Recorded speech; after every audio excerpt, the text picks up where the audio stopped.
श्री शिवाय नमस्तुभ्यं. श्री स्वामी समर्थ. मित्रांनो, उपाशी मेला तरी चालेल, परंतु माहेरून या 3 गोष्टी चुकूनही आणू नका.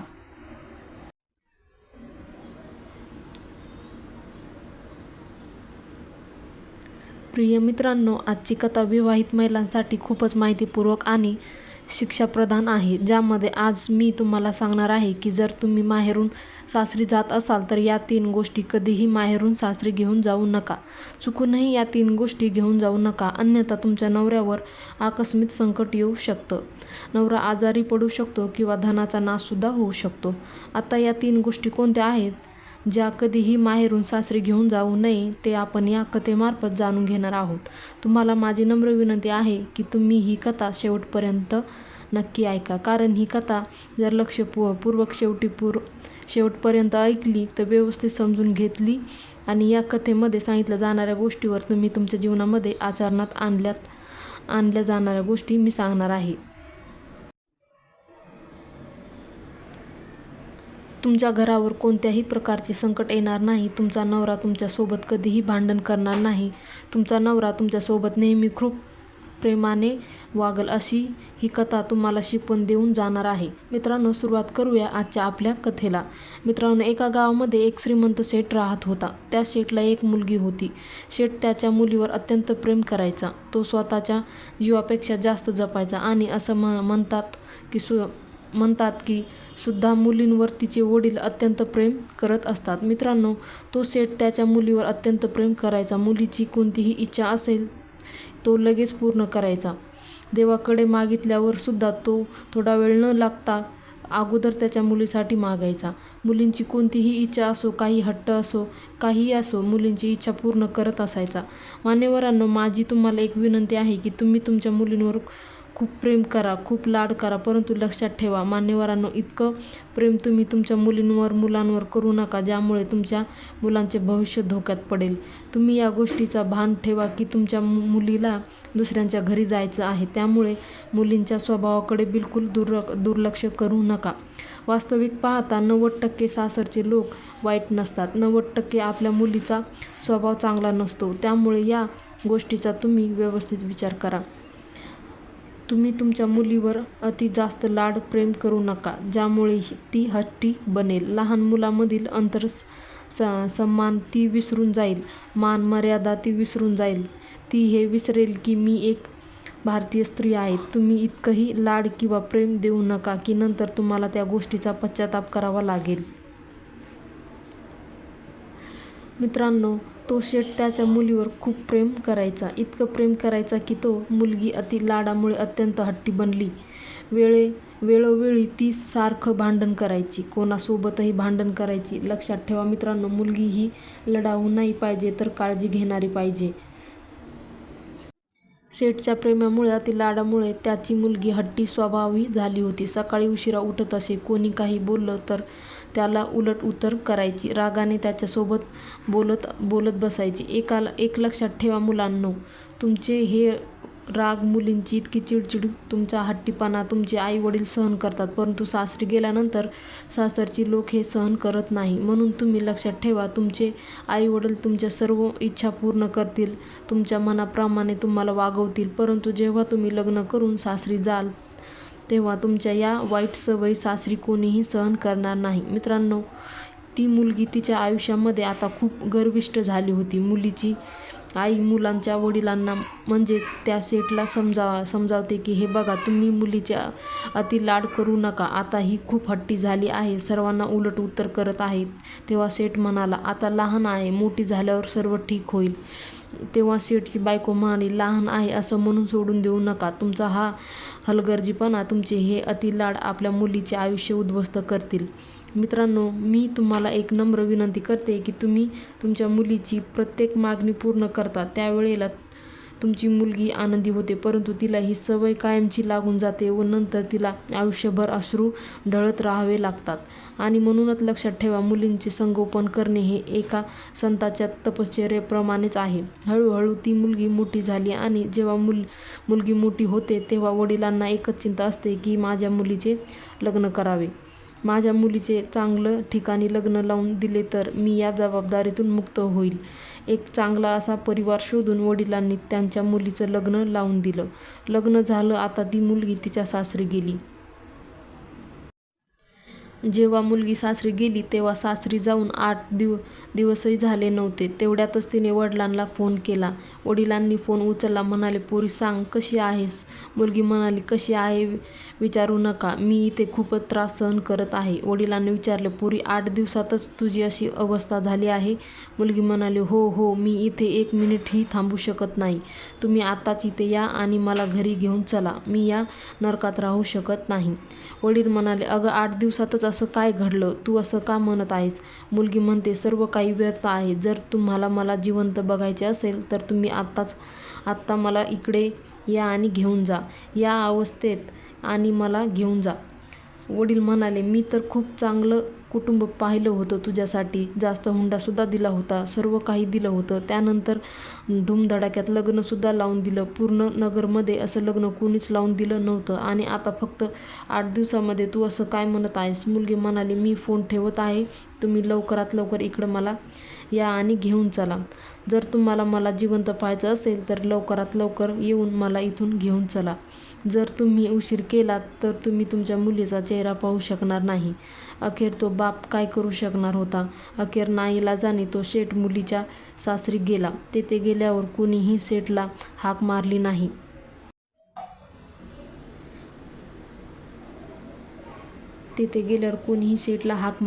किंवा कोणीही शेठला काहीच विचारलं नाही. मुलीचे सासू सासरे बाहेर निघून गेले व मुलीच्या दिराने शेठकडे दुर्लक्ष केले. शेठ विचार करू लागला, 8 दिवसामध्ये असं काय घडलं आहे की माझ्यासोबत कोणी बोलायला येत नाही? एक गोष्ट लक्षात ठेवा मुलींनो, मुलीच्याच गैरवर्तनामुळे सासरी तुमच्याच आईवडिलांचा अपमान होत असतो आणि जर वर्तणूक चांगली असती तर त्याच आईवडिलांचा खूप मानसन्मान होतो. शेठ मुलीच्या खोलीत गेला आणि जाऊन मुलीला म्हणाला, पुरी काय झालं आहे? तेव्हा मुलगी म्हणाली, तुम्ही या घरातील पाणीसुद्धा पिऊ नका. तुम्ही ताबडतोब चला. तेव्हा वडील म्हणाले, पुरी तू असं का म्हणत आहेस? मुलगी म्हणाली, तुम्ही आत्ताच्या आत्ता मला माहेरी घेऊन चला. मला इथे गुदमरायला होतंय. मला एक क्षणही इथे राहायचं नाहीये. तेव्हा शेठ म्हणाला, पोरी थांब, मी तुझ्या सासूला विचारतो. तेव्हा मुलगी म्हणाली, त्या चिटकिनीला काय विचारायचं? ती तर चिटकीन आहे. तिला विचारू नका. त्या म्हातारीमुळेच मी खूप दुःखी आहे. या घरामध्ये 8 दिवसही झाले नाही की तिने माझे आयुष्य नरकासमान केले आहे. वडील म्हणाले, पोरी थांब, मी एकदा विचारून पाहतो. त्यानंतर शेठ सासूबाई जवळ गेले आणि म्हणाले, ताई मी आलोय. तेव्हा सासू म्हणाली, हो मी पाहिलंय. मला चष्मा नाही लागलाय. तुम्ही आलात तर यामध्ये आश्चर्याची काही गोष्ट आहे का? वडिलांनी विचार केला, हे असं का बोलत आहेत? वडील म्हणाले, ताई मी माझ्या मुलीला घेऊन जाण्यासाठी आलो आहे. तेव्हा सासू म्हणाली, ठीक आहे, आत्ताच्या आत्ता तुमच्या मुलीला घेऊन जा. तुम्ही आम्हाला अशी मुलगी दिली आहे की तिने आम्हाला अगदी हैराण करून सोडलं आहे. ही सकाळी 8 वाजता उठते आणि घरातील कुठलेही काम करत नाही. हिला आयतं जेवण हवं असतं आणि जर कोणी काही बोललं तर उलट उत्तर करायला सुद्धा मागे पुढे पाहत नाही. अशी मुलगी तुम्ही आम्हाला दिली आहे. तुम्ही आत्ताच्या आत्ता तुमच्या मुलीला घेऊन जा आणि हुंड्यामध्ये जे काही पैसे तुम्ही दिले आहेत ते सुद्धा घेऊन जा. आम्हाला तुमचा हुंडा नको आणि तुमची मुलगीसुद्धा नको. सासूबाईचं हे असं बोलणं ऐकल्यामुळे मुलींच्या वडिलांची मान खाली झाली. शेवटी शेठ त्याच्या मुलीला घेऊन घराच्या दिशेने निघाला. जाताना शेठ म्हणाला, ताई 10-15 दिवसामध्ये मी हिला पाठवून देतो. तेव्हा सासूबाई म्हणाली, नको, हिला पाठवू नका. तुमच्याकडेच ठेवा. हिच्यासाठी आमच्या घराचे दरवाजे आता कायमचे बंद झाले आहेत. शेठला समजलं की नक्कीच काहीतरी गडबड आहे. मुलीला गाडीत बसवलं व त्यानंतर ते घराच्या दिशेने निघाले. रस्त्यामध्ये शेठ त्याच्या मुलीला विचारू लागला की एक गोष्ट सांग पुरी, हे वातावरण कसं तयार झालं? मुलगी म्हणाली, बाबा तुम्ही कोणासोबत माझं लग्न लावून दिलंय? यापेक्षा तर मी कुमारी राहिले असते तर ते चांगलं झालं असतं. शेठ म्हणाला, पोरी तू काळजी करू नकोस. मी तुझ्यासोबत आहे. सर्व काही अगदी ठीक होईल. मला एक गोष्ट सांग, तुझ्या सासरची माणसं कशी आहेत? तुझा संसार कसा आहे? तेव्हा मुलगी म्हणाली, बाबा तुम्ही पाहिलंत ना, अगदी नरकासमान माझा संसार आहे. माझी सासूबाई चिटकीण आहे, माझा सासरा राक्षस समान आहे, माझा दीर एक नंबरचा मूर्ख आणि धूर्त प्रकारचा माणूस आहे. दिवसभर फक्त उन्हाडक्या करत असतो, गावभर फिरत असतो. नणंद एक नंबरची आगलावी आहे, तिच्यासारखी बाई मी पूर्ण आयुष्यात पाहिली नाही. वडील म्हणाले, पोरी तुझा नवरा कसा आहे? मुलगी म्हणाली, माझा नवरा तर साक्षात यमराज आहे.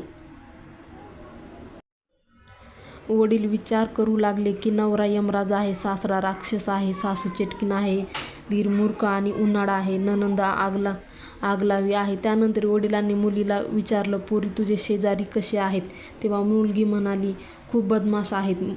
वडिलांनी विचार केला, एक माणूस चुकीचा असू शकतो, दोघे चुकीचे असू शकतात, परंतु सासरची सर्वच लोक चुकीची कशी असू शकतात? सासरचीच लोक सोडा, शेजार लोकसुद्धा चुकीचे आहेत. मित्रांनो, मुलीचे वडील थोडे समजूतदार होते. वडिलांनी विचार केला की दोष सासऱ्याच्या लोकांमध्ये नाही तर दोष माझ्या मुलीमध्ये आहे.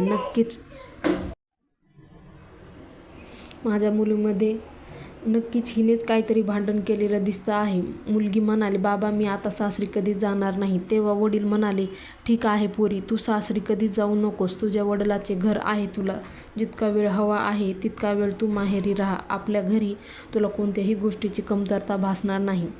जेव्हा शेठ मुलीला घेऊन घरी पोहोचला तेव्हा शेठच्या मुलाच्या बायकोने पाहिलं की नणंदबाई घरी आली आहे. तेव्हा ती विचार करू लागली की नक्कीच ही आता इथेच राहण्यासाठी आली आहे. मित्रांनो, लक्षात ठेवा, जेव्हा तुम्ही 4 दिवसासाठी माहेरी जाता तेव्हा वहिनी तुमचा आदर सत्कार ठेवते, परंतु जेव्हा तुम्ही रोज जायला लागता तेव्हा तुमची वहिनीसुद्धा म्हणते की खूप झालं ताई, आता बस झालं. आणि तेच झालं. जेव्हा शेठची मुलगी 10-12 दिवस घरी राहते तेव्हा तिची वहिनी तिच्यावर राग करू लागते. सुरुवातीला तर शेठच्या मुलीला काहीच काम करायचं लागत नव्हतं, परंतु आता मात्र वहिनी शेठच्या मुलीला खूप सारं काम करायला सांगायची, तिच्याशी नीट बोलत नसत. तेव्हा शेठची मुलगी म्हणते की वहिनी, तू माझ्यासोबत असं का वागतेस? आधी तर माझ्यासोबत तू खूप प्रेमाने वागायची, परंतु आता तुला काय झालं आहे?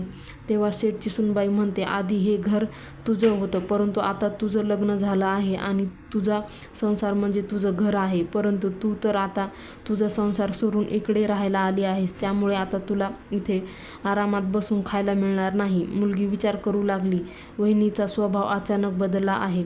मित्रांनो, एक गोष्ट लक्षात ठेवा, मुलगी जर माहेरी अधिक काळ राहत असेल तर तिचा मान सन्मानात कमी होत असतो, परंतु तीच मुलगी जर सासरी राहत असेल, माहेरी फक्त 1 ते 2 दिवसासाठी किंवा काही कार्यक्रमासाठी अधिक काळासाठी जात असेल तर तिच्या सन्मानामध्ये भर पडत असतो. उठसूट माहेरी जाणाऱ्या मुलीच्या सन्मानात कमी होणारच आहे. अचानकच वहिनीचा बदललेला स्वभाव पाहून शेठच्या मुलीला खूप टेन्शन येऊ लागला. आता तर गावातील लोकसुद्धा शेठच्या मुलीला विचारू लागले होते की तुझ्या सासरची लोक तुला न्यायला येत का नाही?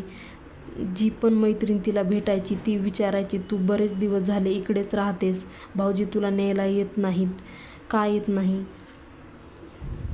आता ती मुलगी कुठे जायची, लग्नाला जायची, मंदिरात जायची, बाजारात जायची, जो पण तिला ओळखीचा भेटायचा तो फक्त हेच विचारायचा की नवरा तुला नेण्यासाठी येत का नाही? तुला सोडून दिले आहे का? मुलगी विचारू लागली की मी सासरी होते तेच बरं होते, इकडे येऊन जगणे तर आणखीनच कठीण झाले आहे. मला तर आता सर्वजण कुठेही फक्त हेच विचारत असतात की तुझा नवरा तुला न्यायला का येत नाही? फक्त लोकांना याच गोष्टीची काळजी आहे की आमच्यामध्ये भांडण चालू आहे का? मुलगी विचारू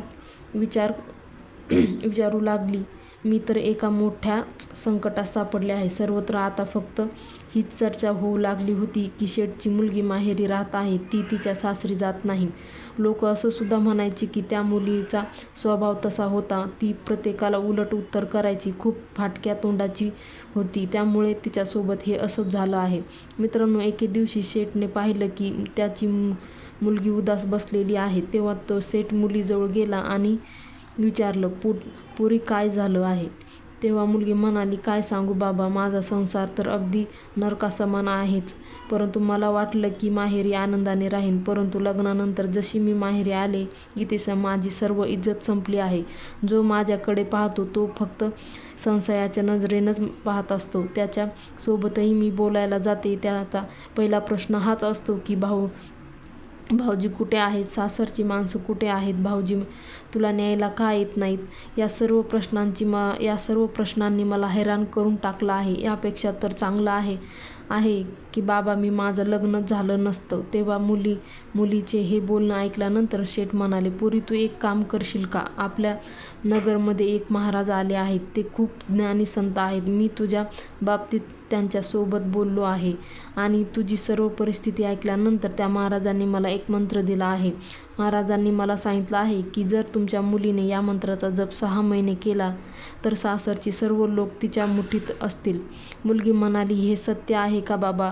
तेव्हा वडील म्हणाले, हो, हे अगदी सत्य आहे. मित्रांनो, मुलीची तर इच्छाच होती की मी सासरी गेल्यानंतर तिकडची राणी व्हावी, सर्व काही माझ्या हातात यावे, सर्व लोक माझ्या इशाऱ्यावर काम करावेत. त्या मुलीला फक्त आयुष्यामध्ये आराम हवा होता, बाकी काहीच नको. वडील म्हणाले, पोरी 6 महिन्यात तुझ्या सासरच्या लोकांचे सासरचे पूर्ण वातावरण बदलून जाईल. तुला सासरी जायचं आहे का? तेव्हा मुलगी म्हणाली, हो बाबा, मला सासरी जायचं आहे. वडील म्हणाले, मग ठीक आहे, मी तुला तो मंत्र सांगतोय. त्याचा जप तू 6 महिने नित्यनेमाने कर. तुझ्या सासरची माणसं तुझ्या मागे पुढे फिरतील, तुझ्या मुठीत असतील. सासू तुझ्या पुढे एक शब्दही बोलणार नाही. नवरा नेहमी तुझंच म्हणणं ऐकेल. तेव्हा मुलगी म्हणाली, ठीक आहे बाबा, मी 6 महिने नित्यनेमाने त्या मंत्राचा जप करेल. तुम्ही मला तो मंत्र सांगा. तेव्हा शेठ म्हणाले, त्या मंत्राचा जप मला करायचा आहे आणि तुला फक्त साधना करायची आहे. म्हणजे त्या महाराजांनी सांगितलेले काम तुला करायचे आहे. तेव्हा मुलगी म्हणाली, ठीक आहे बाबा, हे तर आणखीन चांगलं झालं. मला आधीच मंत्र जप करण्याचा कंटाळा होता. त्यामुळे तुम्ही मंत्र जप करा, मी साधना करते. परंतु मला हे सांगा की मला साधना कशी करावी लागेल? तेव्हा शेठ म्हणाले, 6 महिने तू कोणालाही काहीच म्हणू नकोस, कोणालाही उलट उत्तर करू नकोस. 6 महिने या गोष्टीचं तू पालन कर. 6 महिने सर्वांसोबत प्रेमाने वाग. कुठल्याही गोष्टीचा अहंकार ठेवू नकोस. बोल, तुला ही गोष्ट मान्य आहे का? मुलगी म्हणाली, हो बाबा, मला तुमचं म्हणणं मान्य आहे. फक्त 6 महिन्याचीच तर गोष्ट आहे. मी हे करायला तयार आहे. वडील म्हणाले, मग ठीक आहे, 6 महिने तू ही साधना कर. त्यानंतर पूर्ण संसार तुझ्या मुठीत असेल. त्यानंतर शेठ त्याच्या मुलीला घेऊन सासरी निघून जातो. सासरी गेल्यानंतर सासरची लोक पाहतात की सूनबाई परत आली आहे. सासरी गेल्यानंतर कोणीही तिची विचारपूस केली नाही, कोणीही काही बोललं नाही. हे पाहून त्या मुलीला राग तर खूप आला होता. परंतु तेव्हा वडील म्हणाले, पोरी तू या सर्व गोष्टीकडे दुर्लक्ष कर. कोणालाही काहीच म्हणू नकोस. तुझ्या साधनेकडे तू लक्ष दे. मित्रांनो, शेठ मुलीच्या सासूजवळ जातो आणि म्हणतो, ताई, मी तुमच्या सुनेला घेऊन आलो आहे. सासूबाई म्हणाली, तुम्ही हिला का घेऊन आलात? ही तर आमचं घर उद्ध्वस्त करण्यासाठी जन्माला आली आहे. तुम्ही हिला इथून घेऊन जा. आम्हाला हिची काहीच गरज नाही. तेव्हा शेठ हात जोडून मुलीच्या सासूला म्हणतो, ताई, हिला एक संधी द्या, कारण एक चूक तर प्रत्येकाचीच माफ केली जाते. एकदा संधी द्या, प्रत्येकाला दिली जाते. तेव्हा सासूबाई म्हणाली, ठीक आहे भाऊ, जर तुम्ही इतकंच म्हणत आहात मग ठीक आहे. त्यानंतर शेठ त्याच्या मुलीला समजावून तिथून निघून जातो. शेठ सांगतो, पोरी, फक्त 6 महिने जाऊ दे. कोणालाही काहीच बोलू नकोस, कोणालाही उलट उत्तर करू नकोस. त्यानंतर बघ, हे पूर्ण सासर तुझ्या मुठीत असेल. त्यानंतर तुला जे वाटेल ते तू कर. माझं बोलणं लक्षात ठेव. कोणीही तुझ्यासोबत कसाही वागू दे, कशाही स्वरात बोलू दे, रागात बोलू दे किंवा तुझ्यासोबत भांडू दे, परंतु तू त्याला उलट उत्तर करू नकोस. मित्रांनो, इतकं म्हटल्यानंतर शेठ त्याच्या घरी निघून जातो. पुढच्या दिवशी सकाळी सूनबाई सासूबाईच्या जवळ जाते व त्यांच्या चरणांना स्पर्श करते.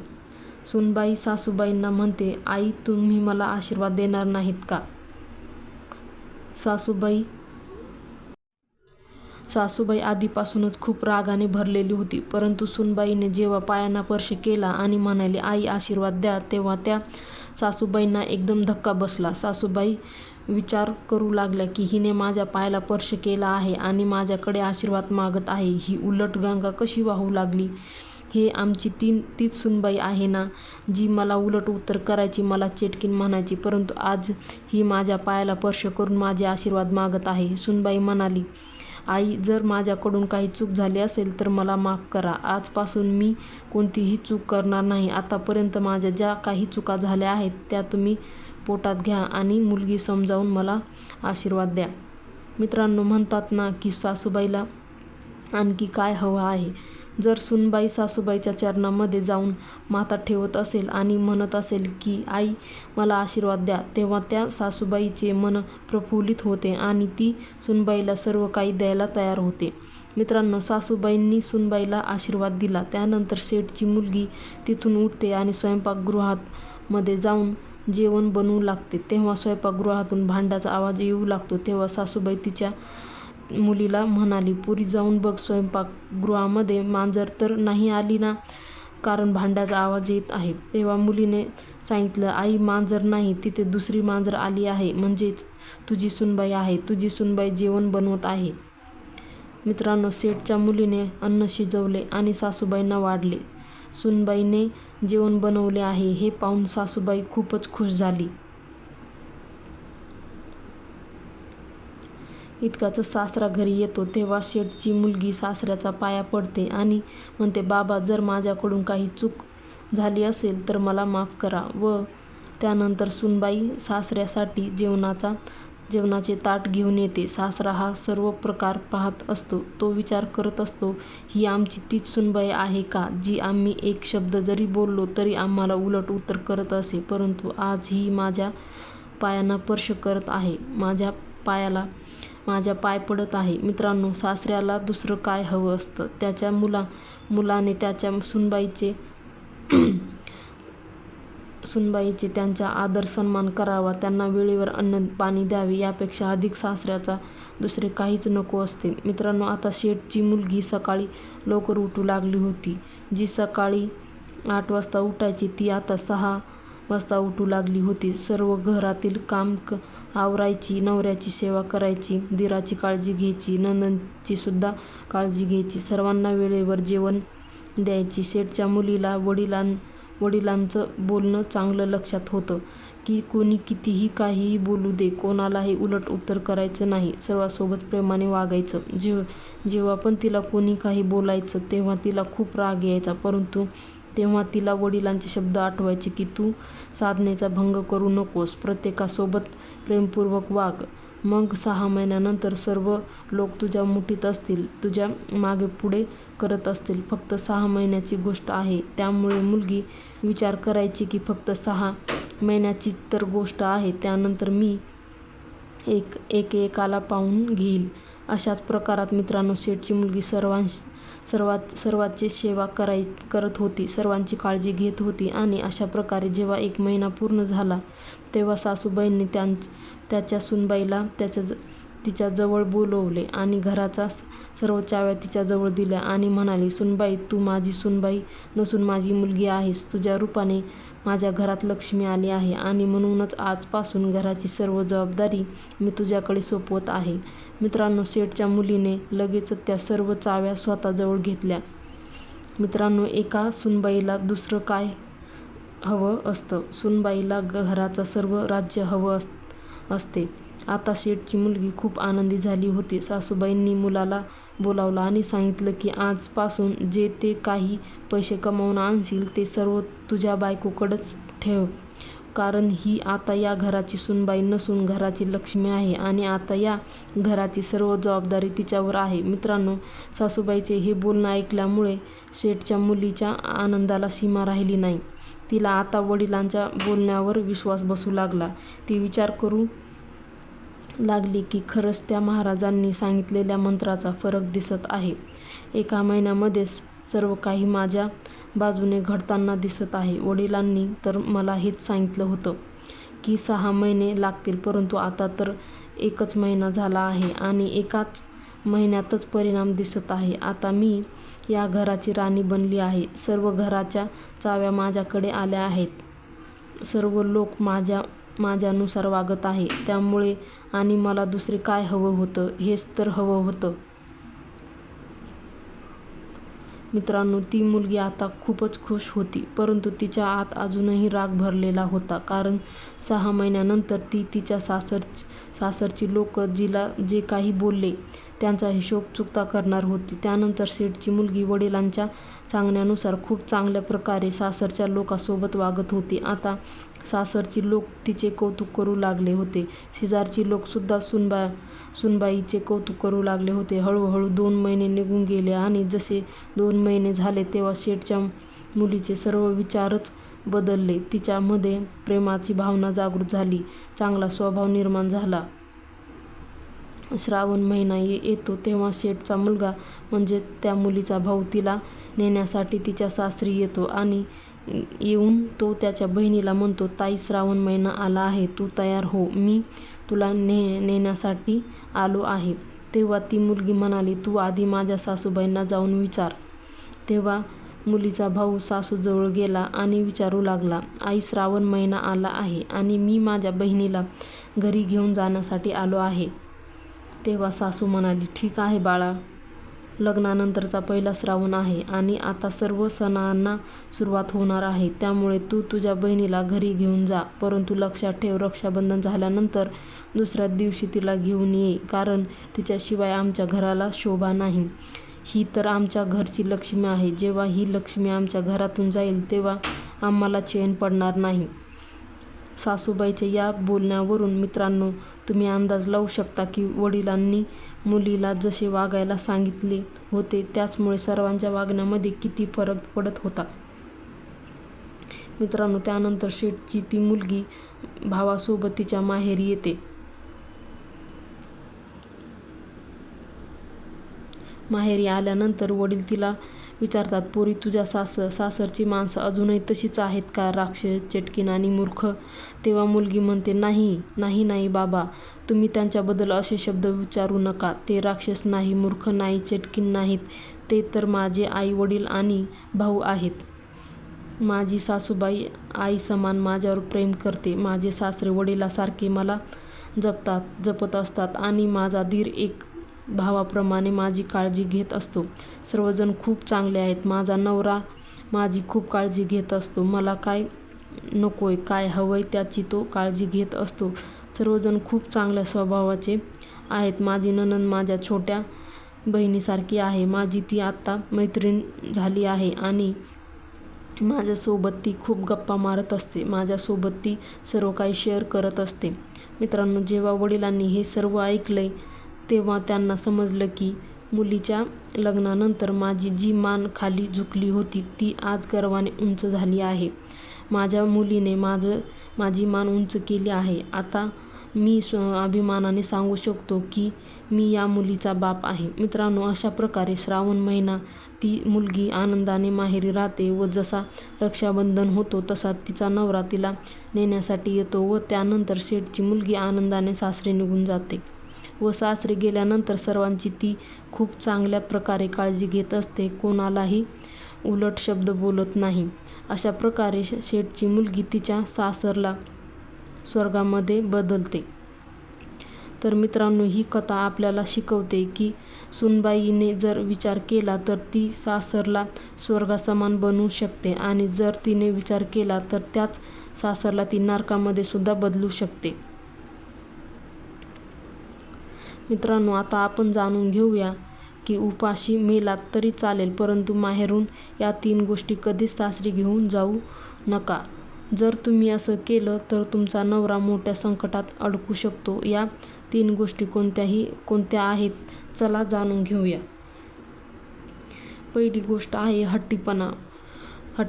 म्हणजे ज्या मुली हट्टी असतात त्यांचा तो हट्टीपणा माहेरी असताना पूर्ण केला जातो, परंतु जेव्हा तुम्ही सासरी जाता तेव्हा तुमचे सर्वच हट्ट पूर्ण केले जात नाहीत. म्हणूनच तुमच्यामध्ये जो पण हट्टीपणा आहे, तो पण राग आहे, जो पण राग तुमचे आई वडील सहन करतील, परंतु तुमच्या सासरची लोक राग सहन करणार नाहीत. आणि म्हणूनच पहिली गोष्ट ही आहे की तुमचा हट्टीपणा, तुमचा राग तुम्ही माहेरी सोडून सासरी जावे. दुसरी गोष्ट आहे भांडण करण्याची वृत्ती. जेव्हा तुम्ही माहेरी असता तेव्हा तुमच्या आई वडिलांसोबत, भावासोबत किंवा शेजाऱ्यासोबत भांडण करत असतात, तेव्हा तुमचे हे भांडण तुमच्या माहेरची माणसं सहन करतात. तुम्हाला ते काहीच म्हणत नाहीत, कारण तुम्ही एक मुलगी आहात. परंतु जर तुमची तीच सवय तुमच्यासोबत सासरी गेली, तर तुम्ही सासरी गेल्यानंतर सुद्धा तशाच प्रकारे भांडत असाल, तर तुमची ही भांडणाची वृत्ती सासरची लोक सहन करत नाहीत. त्यामुळे तुमचं घर उद्ध्वस्त व्हायला वेळ लागणार नाही. आणि म्हणूनच तुमची जी भांडणाची वृत्ती आहे ती तुम्ही माहेरी सोडून सासरी जायला पाहिजे. आणि तिसरी गोष्ट आहे कडवट शब्द बोलणे. म्हणजेच माहेरी असताना जे तुम्ही तुमच्या आईवडिलासोबत, भावासोबत जे कठोर बोलायचं, तेच शब्द तुमच्या माहेरी सहन केले जात नाही. परंतु तसे शब्द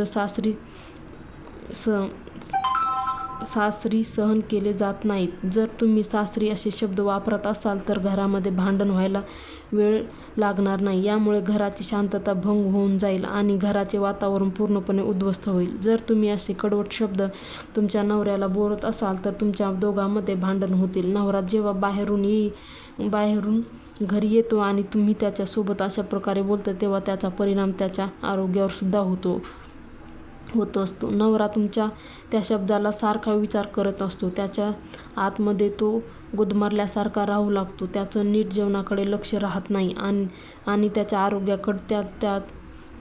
आरोग्याकडे त्यामुळे अनेक रोग शरीरामध्ये घर करू लागतात व त्यामुळे तुमचा नवरा सारखा आजारी पडू लागतो आणि म्हणूनच याचा त्रास पुढे जाऊन तुम्हाला सहन करावा लागतो. त्यामुळे तुम्ही माहेरून सासरी जाताना तुमच्यासोबत तुमच्या स्वभावात असलेला कडवटपणासुद्धा घेऊन जाऊ नका.